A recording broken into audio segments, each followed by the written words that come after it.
Clock goes tick, tick, tick toward halftime of the legislative session. Not quite there, but a lot did get done ahead of the finish line this past week at the General Assembly.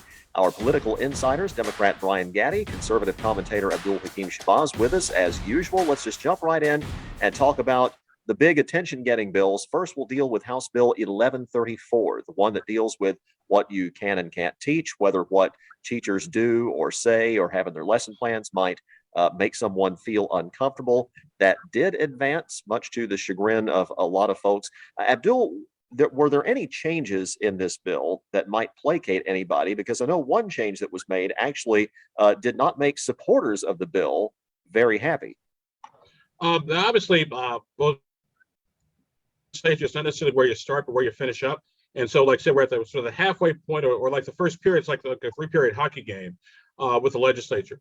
Tony Cook is, who's a former school principal, former teacher, has gone through painstaking to sort of narrow down the legislation to create sort of these advisory parental committees to deal with things, and also to deal with the teacher have to post everything online because to post everything online, people forget. There's a lot of parts of Indiana that don't have broadband, and so the teacher had to literally go to McDonald's to post their lesson plan, up on the school's website. And then also you've got, if anybody can complain, then the teacher got to take things down. That was taken care of as well.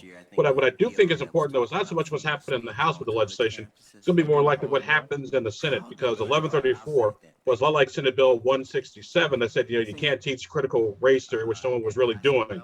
So I think on the Senate side, there going to be a lot more changes. And I don't think this bill's going to look anything like it started out, like I said, once the Senate gets done with it. Brian, speaking of that, Senate bill is already dead, or the similar Senate bill is already dead. Why do we think that 1134 would therefore have a chance in the Senate if they are not the exact same bill, but virtually identical? Well, sometimes people don't think a brick wall hurts. They keep running into it because it doesn't make any sense. The other bill failed, and this one is similar, and this one's going to fail as well. My concern is that a lot of these representatives from the far right in the Indiana Republican Party, a lot of them are people that, quite frankly, probably were the types that were sleeping during history class or something like that, because they really believe that they're in search of a problem that doesn't exist. And teaching American history, it benefits all of us as Hoosiers and as Americans. So this is really not a problem that exists, but yet they're trying to create one. And quite frankly, there is no CRT. My good friend Abdul's talked about it. It's not being taught. It doesn't exist. So what is the problem here? They're in search of a problem that doesn't exist. And they should stop trying to pass this legislation, because it'll never make it to Governor Holcomb's desk. So it won't even get past the Senate, and it'll never make it to Governor Holcomb's desk. So they really need to stop. Well, I don't know. We could never say never in this legislature or any political body, I don't think, Abdul. But at the same time, what do you think the prospects are in the Senate, and what comes out of the Senate? What other changes could be made? That will have a better idea, probably not next week, but the following week, because lawmakers take a few days off next week, because I know Senator Bray, who's the president of the Senate, and also Todd Houston are going to do deep dives in the legislation that both those bodies have passed. So I'm going to take a pass on that one, because, like I said, you can never predict exactly what the Indiana legislature is going to do. But one thing I can say with some certainty, that the bill is not going to look like what it looks like now.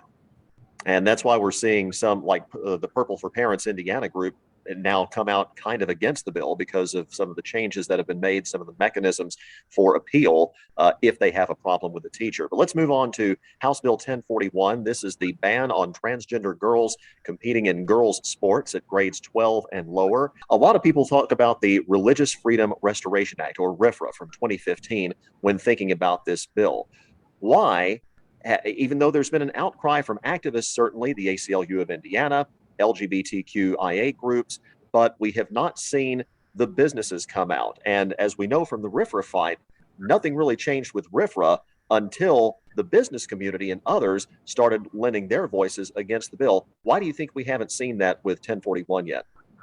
I think the business community is going to come forward. I think at some point the Indiana Chamber of Commerce is going to come forward. The Indianapolis Chamber of Commerce is going to come forward, and they're going to make their voices heard, because these bills, first of all, I don't think they'll become law, but these bills really do put a chilling effect on the business climate of our state.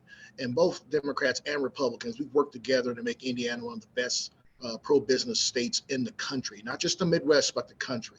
And you've got this small subset of far-right Republicans who, in my opinion, are very anti-business.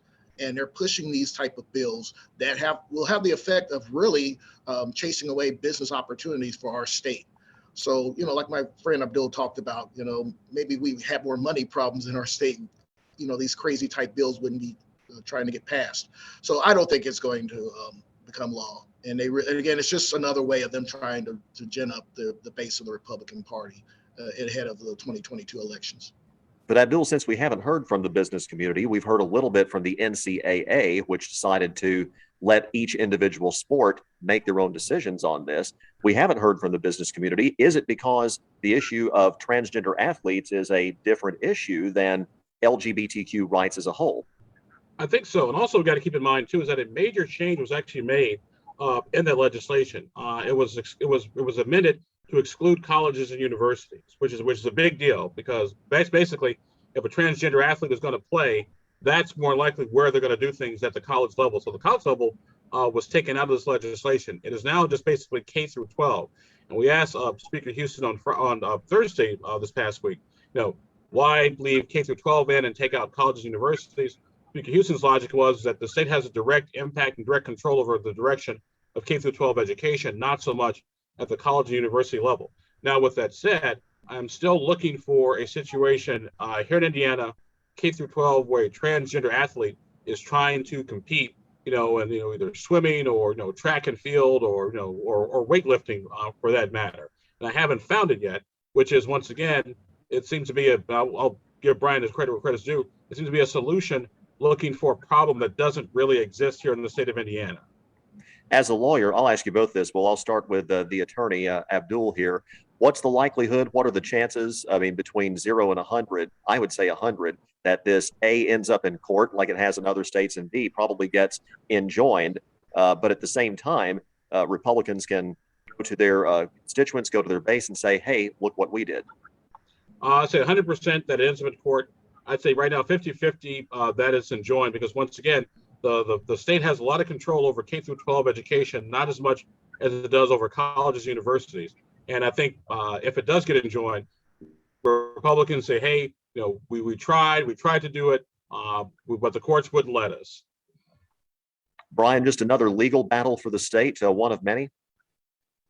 Yeah, and that's what, and I agree with my friend Abdul. That's what they're going to do. It's going to at some point end up in the courts, and when the courts strike it down, then the far right Republicans are going to say, "Hey, we tried, but hey, those pesky liberals and moderate rhino Republicans in the courts stopped us." So it's part of the game that the far right plays in order to divide Hoosiers and gin up their base. It's a game they're really clever at, but some of us are onto their game, like me.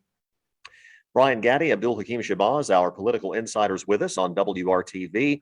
Something that's kind of flown under the radar because of the attention paid to bills like 1041, 1134, and that's bills that have to do with voting.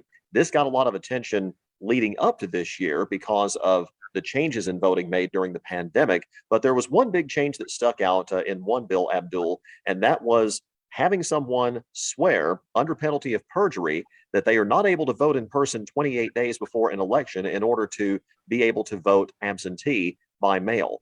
Why, in the opinion of those sponsoring the bill, is that needed when we haven't heard of that being an issue before, as far as leading to potential fraud or whatever? And that's something I'm still trying to figure out. I have to talk to Tim Wesco. So hopefully I can report back to you guys like maybe next week and find out what is Representative Wesco's logic and rationale. Because somebody could say, hey, I won't be able to vote in person in 28 days and some change. So therefore I need a mail absentee ballot. And number two, first of all, how are you going to prove it? Because perjury is actually kind of hard to prove. That's kind of point number one. Point number two, it is one thing that if you have vote centers like in every county for 28 days, so that's one thing, but Indiana still does have vote centers in every single county. And so if you're going to do an absentee ballot by mail, you're going to say, hey, I'm going to be able to stop by a voting place. Then how do you stop by the voting place if you don't have a vote center? You can vote anywhere in the entire county. So like I said, the logic and rationale is to prevent voter fraud, but there hasn't really been a whole lot of voter fraud in Indiana, particularly when it comes to mail-in and absentee ballot voting. I was about to ask you, Brian, we talked a lot in this segment about solutions in search of problems. voter fraud certainly is one of those. Well, this is all the big lie from former President Donald Trump. He's still propagating the big lie, and the other Republicans are falling in line. So they're trying to paint this picture that the country, not just Indiana, but the country as a whole, is dealing with widespread voter fraud. And it's just unfortunately, a petty man down there in Mar-a-Lago that can't get over the fact that he lost. And he definitely lost big to President Biden. He just can't seem to get over it. And the other Republicans can't seem to get over it. And they have the nerve to call liberals and Democrats, call us snowflakes. They're like the snowflakes that are falling right now across the state of Indiana. They are the true snowflakes. I just tell my Republican friends, hey, we lost in 2016. It hurt, but we got over it. You guys need to get over it. 2020, you lost, get over it. Well, speaking of elections, something that kind of caught me by surprise that I first saw a note about in Abdul's IndyPolitics.com newsletter, and that is our old colleague, mine and Abdul's old colleague, Greg Garrison, is running for Hamilton County prosecutor this year. Were you as surprised as I was to see Mr. Garrison stepping into politics, out of retirement from radio, seemingly living comfortably at the Garrison law firm, and now he wants to run for elected office? What do you think, Abdul? I was a bit surprised that their old friend and colleague decided to run for public office, because Garrison is 74 years old, so he's not necessarily a spring chicken now. Once again, there are lots of 74-year-olds. Heck, Justice Stephen Breyer was 83 when he decided to step down from the Supreme Court. But my question for my good friend, Mr. Garrison, is because he's a former prosecutor in Marion County, tried the Mike Tyson case, is his former prosecution or his thoughts on criminal justice still the same as they were back, said 30-something odd years ago? Because our philosophy of criminal justice has changed. We're get more to the root causes of crime. And so my question for my good friend, Mr. Garrison, is his style of criminal justice, is it adaptable, to the early part of the 21st century? That remains to be seen. Not only that, Brian, there are a lot of things that Mr. Garrison said on the radio as a conservative talk show host, particularly as we got into the Donald Trump era, that might not go over well with some voters. Now, yes, Hamilton County is still a Republican majority county, but I wouldn't call it necessarily a Trumpy county. Do you think a Greg Garrison candidacy, if he's the nominee, what kind of door does that potentially open for Democrats in Hamilton County? I think he's too Trumpy for Hamilton County. Yes, Hamilton County is a Republican county, but it's more of a moderate Republican county. And we Democrats are starting to make strong inroads into Hamilton County. So, and getting back to Greg Garrison's radio show, yes, I am one of those Democrats that occasionally listens to right-wing radio just to know what the other side is thinking. And he would say a lot of provocative, crazy things, but I guess from my perspective, they were crazy being a Democrat, of course. But I really think personally that he is too right-wing for Hamilton County, and the Republicans up there, I'm sure, will nominate somebody else. Yeah, but one thing to keep in mind, though, before you get to the general election, there's a primary. And there is some concern in Hamilton County that some of Marion County's crime problems are kind of creeping over across 96th Street. They need somebody to sort of take a proactive new approach to dealing with the crime issue. I'm not sure, like I said, I haven't spoken to Greg yet, but we plan to see if Greg is a person to do that, as opposed to Lee Buckingham, who's the current county prosecutor up in Hamilton County. Abdul-Hakim, Shabazz, Brian Gaddie, our political insiders. Always enjoy it. And next week, we'll talk about the official halfway point of the session, our halftime show, if you will. I don't know if y'all do marching band or what you'd like to do, but we'll figure out something for next week, gentlemen. Well, I promise to keep my Janet Jackson costume at home, so there we go. Oh, that's too bad. Well, the March of 100 Hoosiers. Go Hoosiers.